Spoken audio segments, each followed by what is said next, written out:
L'objet de cet échange, ce n'est pas seulement avec la HAC que nous avons eu ces échanges.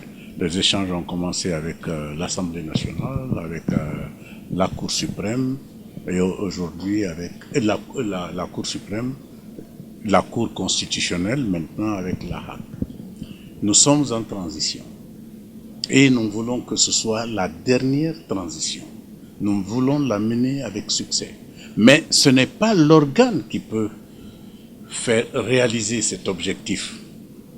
C'est que l'organe doit travailler pour les populations pour arriver à l'acceptation des nouvelles règles qui vont constituer la Constitution. Mais si on s'enferme pour le faire, on l'a fait plusieurs fois, ça n'a pas marché. Et ça n'a pas marché parce que les populations ne se sont pas appropriées du contenu de nos lois. Maintenant, ce que nous voulons, c'est que nous allions plus en profondeur.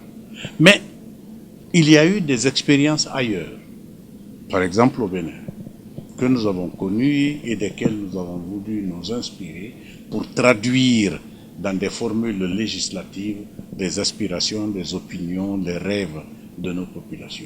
Voilà pourquoi nous sommes venus nous inspirer de l'expérience à la fois parlementaire et juridictionnelle du Bénin.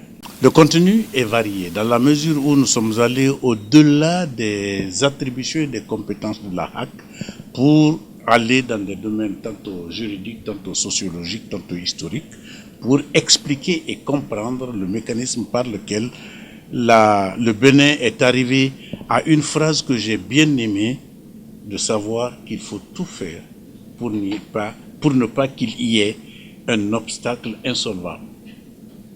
Et je crois que cet esprit-là est celui que nous allons rapporter dans notre pays pour dire que la tension ne doit pas être de bloquer le progrès, mais plutôt de faire en sorte que, quelle que soit la dimension du pas, mais qu'on puisse avancer, qu'on ne stagne pas et qu'on ne recule pas.